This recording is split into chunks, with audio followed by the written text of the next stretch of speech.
તો મિત્રો ઘણા સમય પછી આપણી આ ચેનલ એટલે કે સરકારી યોજના ગુરુમાં આપ સૌનું હાર્દિક સ્વાગત કરું છું.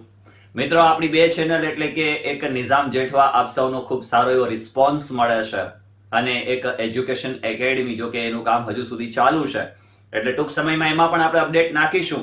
ઘણા બધા પ્રકારની તમારા આ ચેનલ ઉપર કમેન્ટ્સો પણ હતી પશુપાલન યોજનાને લઈને, પોલ્ટ્રી ફાર્મ યોજનાને લઈને, ઘણી બધી એવી સરકારની જે કઈ યોજનાઓ આવે છે આ તમામ યોજનાઓને લઈને. પરંતુ આજના આપણા આ વિડીયોમાં આપણે વાત કરીશું માનવ કલ્યાણ યોજનાની, કે જે ગુજરાત સરકારની જે માનવ કલ્યાણ યોજના છે એની અંદર સામાન્ય રીતે કેટલા જે કોઈ પણ કામદારો છે, જે કોઈ પણ કારીગર વર્ગો છે, સ્વરોજગાર માટે કરી પગભર બનાવવા માટે કરીને જે યોજના છે એ યોજના વિશે આપણે જાણી લઈએ, જેથી કરીને આપ સૌને ખ્યાલ આવે અને વહેલી તકે તમે સૌ લાભ લઈ શકો. સૌથી પહેલા આપણે જોઈએ તો કે માનવ કલ્યાણ યોજના. આ માનવ કલ્યાણ યોજનાની અંદર આ માનવ કલ્યાણ યોજનામાં તો કે આ યોજનામાં આર્થિક રીતે પછાત વર્ગોના સમૂહને પૂરતી આવક અને સ્વરોજગાર ઉભા કરવા માટે વધારાના ઓજારો સાધનો આપવામાં આવે છે. આ યોજના ગરીબી રેખા નીચે જીવતી વ્યક્તિઓ, કારીગરોની આર્થિક સ્થિતિ સુધારવા માટેની અગાઉની સ્વરોજગાર યોજનાને બદલે તારીખ 11/9/95 થી શરૂ કરવામાં આવી છે.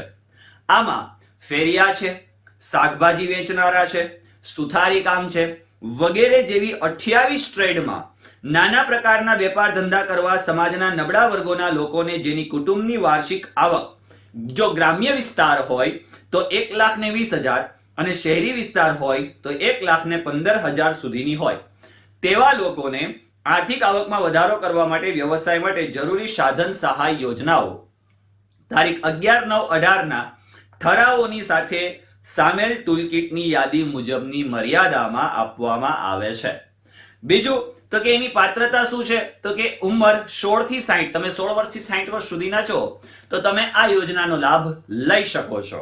બીજું, આવક મર્યાદા આપણે વાત કરી લીધી કે ભાઈ ગ્રામ્ય વિસ્તાર હોય તો 1,20,000 અને શહેરી વિસ્તાર હોય તો 1,50,000. હવે અહીંયા ખાસ એ બાબતોને ધ્યાનમાં રાખીશું કે આ યોજના કઈ રીતે આપણને મળી શકશે, કેટલા રૂપિયા મળી શકશે, કેવી રીતે મળી શકશે, આ તમામ બાબતોને આપણે ધ્યાને લઈએ તો કે અરજદારની કુટુંબની વાર્ષિક આવક જે કંઈ પણ છે તાલુકા મામલતદાર અથવા નગરપાલિકા ચીફ ઓફિસર અથવા મહાનગરોમાં નગરપાલિકાના અધિકૃત અધિકારીનો આવકનો દાખલો રજૂ કરવાનો સ્વાભાવિક છે. આવકનો દાખલો છે એ રજૂ કરવાનો હોય છે. ડોક્યુમેન્ટ્સ કયા પ્રકારના હોય છે આ તમામ.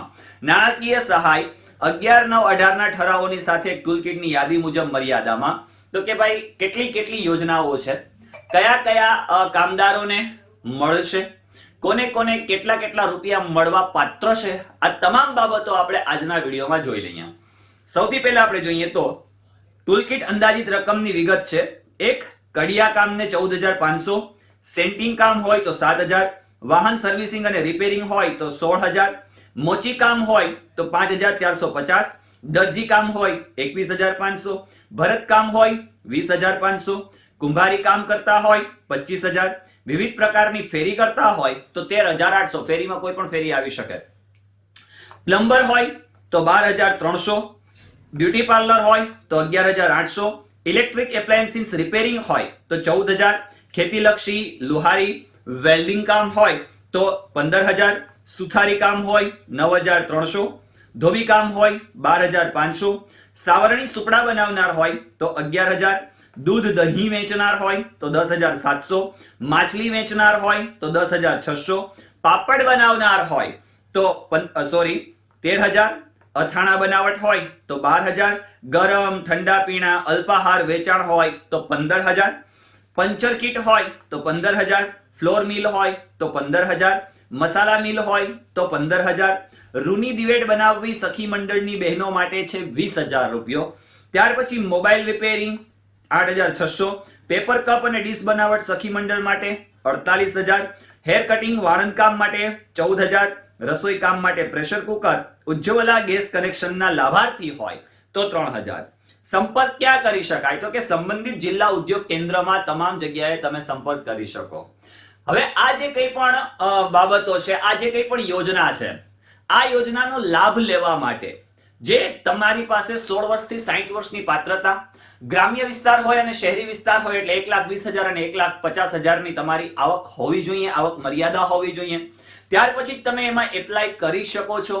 અને એ તમે જો વિશેષમાં ને વિશેષ એવું ક્યારે ઓનલાઈન એવી અરજીઓ તમારે કરવાની હોય, એવું બનતું હોય કે ક્યાંય ઘણી વખતે આપણે ડોક્યુમેન્ટ્સ ની અંદર લોચા હોય, ઘણી વખતે બને એવું કે આપણું લિસ્ટ ન બહાર પડતું હોય, અથવા તો બને એવું કે આપણે ક્યાંક ડોક્યુમેન્ટ્સ ની અંદર એવા પ્રકારની ભૂલ કરી ગયા હોય, જેથી કરીને આપણે જે પ્રોપર વેમાં એપ્લાય કરવું જોઈએ એ પ્રોપર વેમાં એપ્લાય કરી શકતા નથી અને ફોર્મ આપણું ઘણી વખતે રિજેક્ટ થતું હોય છે. જેથી કરીને તમે મારો કોન્ટેક્ટ સાધી શકો છો. આપણે એક કોન્ટેક્ટ નંબર જાહેર કર્યો છે, જે 83 202 44 184. આ જે નંબર છે 83 202 44 184, આ નંબર ઉપર તમે કોન્ટેક્ટ કરી શકો છો. કોન્ટેક્ટ કરી અને ત્યાર પછી તમારું ફોર્મ, તમે કોઈ પણ જિલ્લામાં રહ્યો છો, કોઈ પણ વિસ્તારમાં રહ્યો છો, તમે ઓનલાઈન અમને તમારા ફોર્મ સબમિટ કરાવી શકો છો. અહીંયાથી તમારા ફોર્મની ખાતરી કર્યા પછી ડાયરેક્ટ તમારા ફોર્મ અમે ઓનલાઈન સબમિટ કરી આપીશું. આવા જ વિડીયો જોવા માટે અને ખાસ ધ્યાન રાખજો કે આ નંબર ઉપર જેઠવા નિઝામનો કોન્ટેક્ટ કરીને જ કરજો. બની શકે કે અન્યથા કોઈ નંબર ઉપર તમારાથી ભૂલ થઈ જાય તો એની જવાબદારી અમારી રહેશે નહીં, એની ખાસ નોંધ લેજો. ત્યાર પછી આપણી એક નિઝામ જેઠવા ચેનલ છે, એને પણ સબસ્ક્રાઇબ કરી લેજો. Education academy, Jupiter education academy channel છે, એને પણ સબસ્ક્રાઇબ કરી લેજો. અને આવી જ રીતે યોજનાઓના વિડીયોઝ જોવા માટે, નવી નવી યોજનાઓ, સરકારની જે યોજનાઓ છે, યોજનાઓના લાભ લેવા માટે આપણી આ જે ચેનલ છે એ ચેનલને સબસ્ક્રાઇબ કરી લો, લાઈક કરી દો અને તમારા જે કોઈ પણ મિત્ર વર્તુળ છે આ તમામને શેર કરી દો, જેથી કરીને એ બધા જ લાભ લઈ શકે છે. તો મળીએ છીએ નેક્સ્ટ વિડીયોમાં. ધન્યવાદ.